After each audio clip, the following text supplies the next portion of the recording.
So বন্ধুরা, এখন দুপুরের লাঞ্চের জন্য এই যে এখন ছানার বড়া তৈরি হচ্ছে। এই হলো ছানার বড়ার ব্যাটার। আর এখন দেখতেই পাচ্ছ ঘড়িতে বাজছিল 11:30 আর আমার টোটাল রান্না কমপ্লিট। এখন চলছে মিঠির পুজো। এদিকে মিঠি পুজো দিচ্ছে, এদিকে করেছি আলু পোস্ত, এই করেছি স্যালাড। আজকে তো পেঁয়াজ টিয়াজ চলবে না। আর করেছি মুগের ডাল মটরশুঁটি দিয়ে। এই দেখতে পাচ্ছ ঢ্যাঁড়স সেদ্ধ। আর ওইদিকে দেখালাম প্রথমেই ছানার বড়া করেছি। তো এই হয়েছিল আমাদের আজকে দুপুরের লাঞ্চ, মানে মঙ্গলবারে দুপুরের লাঞ্চ। তো চলো দেখতে থাকো ব্লগটা। Hello, good morning everyone. আমি অসীমা ডেলি ব্লগিং চ্যানেলে আবার একটি নতুন ভিডিও দিয়ে আপনাদের সকলকে আবার একবার স্বাগত। আশা করবো আপনারা সকলে বেশ ভালো আছেন, সুস্থ আছেন। আমরাও সকলে বেশ ভালো আছি। আজকে হয়ে গেল পয়লা বৈশাখের আগের দিন, মানে আজকে হয়ে গেল সংক্রান্তি। আজকে ডক্টর আম্বেদকরের জন্মদিন, তার জন্য আজকে মিঠি স্কুল ছুটি, তার জন্য মিঠি আজকে বাড়িতে আছেন। আর কালকে যেহেতু পয়লা বৈশাখ, মানে আমাদের বাঙালিদের নতুন বছর, আগাম শুভেচ্ছা রইল আমার আর আমার পরিবারের তরফ থেকে আপনাদের সকলকে। আর সকলে খুব ভালোভাবে নতুন বছরটি কাটুক, ঈশ্বর মঙ্গলময় হোক, সকলে ভালো থাকুন। তো এদিকে আজকে তো হয়ে গেল তোমার মঙ্গলবার। তো মঙ্গলবারে এদিকে আমার দিকে এখনো পর্যন্ত গ্যাস এসে পৌঁছায়নি। তো ইন্ডাকশানে আর কি যা যা করলাম সেটা তোমাদের সঙ্গে শেয়ার করে নিয়েছি।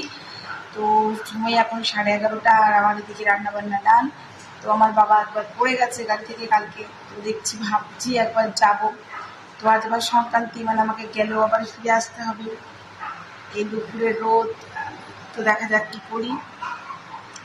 আর কী কী করলাম তোমাদের সঙ্গে শেয়ার করলামই অবশ্যই। আজকে তো আমাদের সপ্তাহে নিরামিষ। তো রান্নাবান্না করে নিয়েছি ঝটপট করেই, করে টোরে নিয়ে। আরও আগে হয়ে যেত, বা আমি 10টা 10-এর বাসটায় ধরতে পারতাম। দিয়ে আমার কাজের দিদিকে বললাম যে তুমি একটু তাড়াতাড়ি আমারটা করে দাও।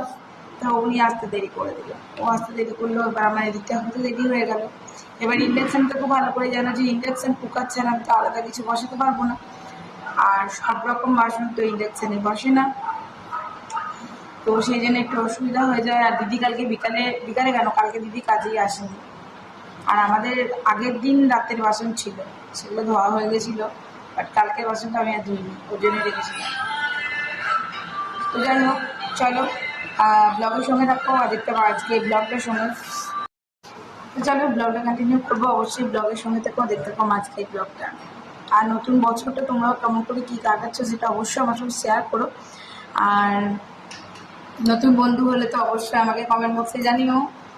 চলো ব্লগটা শুরু করি যখন থেকে, সঙ্গে দেখো। সো গুড ইভিনিং, শুভ সন্ধ্যা বন্ধুরা।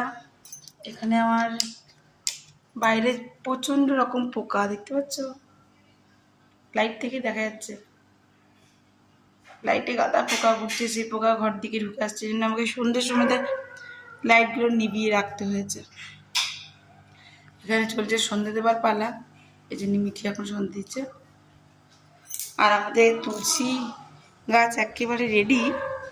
এই দেখো কালকের থেকে, মানে পয়লা বৈশাখ থেকে জলধারার জন্য এই যে সব রেডি করে দেওয়া হয়েছে। আর এখন এই নিচে তুলসী তলায় মানে প্রদীপ দিয়ে গেল মিঠি।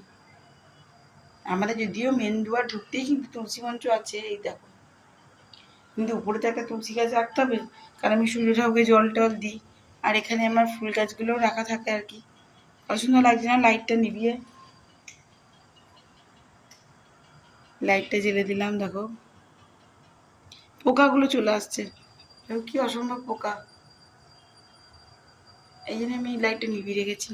তো চলো মিঠিকে ঝটপট একটু ম্যাগি করে দিই। আর এই দেখো এই প্রদীপটা আমি এনেছিলাম ম্যাজিদি বাজার থেকে। এগুলো আরও ছোটো ছোটো এনেছি, এটা একটা এনেছি। তো এগুলো 10 টাকা করে নিয়েছে। এটা আমি রং করেছি, দাঁড়াও তোমরা হয়তো বুঝতে পারছো না, একটু আলো না জানলে বোঝা যাবে না। আর এই আলোটা দিয়ে দেখায়, এই দেখো আমি গেরুয়া রংটা করেছি। এইসব কারুকার্য করে বানানোই আমার কাজ। কেমন হয়েছে অবশ্যই জানিও। দেখছো দুয়ারের সামনে, মানে তুলসী গাছের সামনে যে প্রদীপটা আমি দিয়েছি, প্রদীপটা খানিকক্ষণ জ্বলার পর আমি মেন দরজার সামনে দিয়ে আসি। আমি অনেকক্ষণ জেলে দিয়েছি। এখানে আমার বেটির উপরে একটা ধূপও লাগিয়ে দিয়ে গেছে।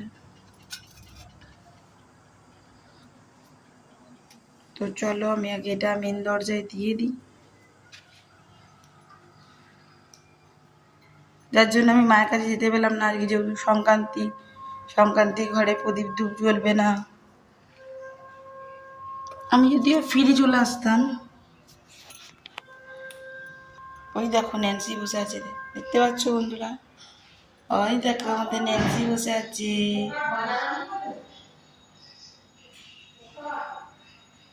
মিটি, ন্যান্সিকে বাতাসা দিস।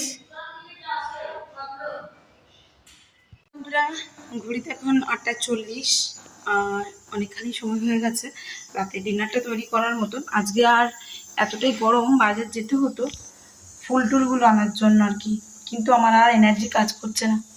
যাই হোক, এখানে দেখো দুধটা এসে গেছে, দুধটা ফুটিয়েই নিয়েছি। আর এখানে আমি আলু মটরের তরকারি করব, নিরামিষ আলু মটরের তরকারি করব।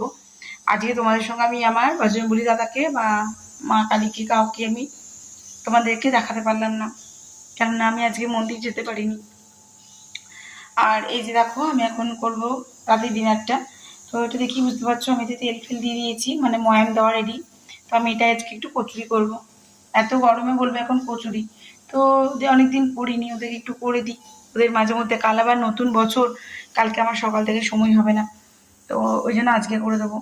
তো চলো এখন আলু মটরের তরকারিটা, মানে আলুটা বসিয়েছি, আলু মটরের তরকারিটা করবো। আর দুধ গরম হয়ে গেছে, এবার পুরোনো দুধটা আমি এর মধ্যে দিয়ে ভালো করে ফুটাবো। তো চলো ব্লগের সময় থেকো আর দেখতে থেকো আজকের ব্লগটা অবশ্য।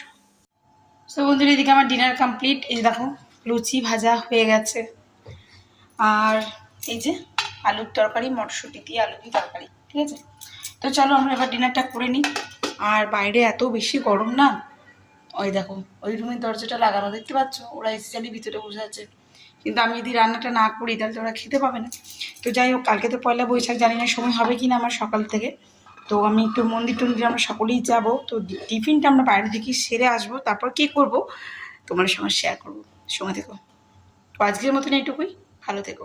মধ্যে মানে একটা থালার মধ্যে তিনজনকার তিনটে বাটি নিয়ে নিয়েছি, আর এই লুচির জামটা নিয়ে আমি ভিতরে চলে যাবো।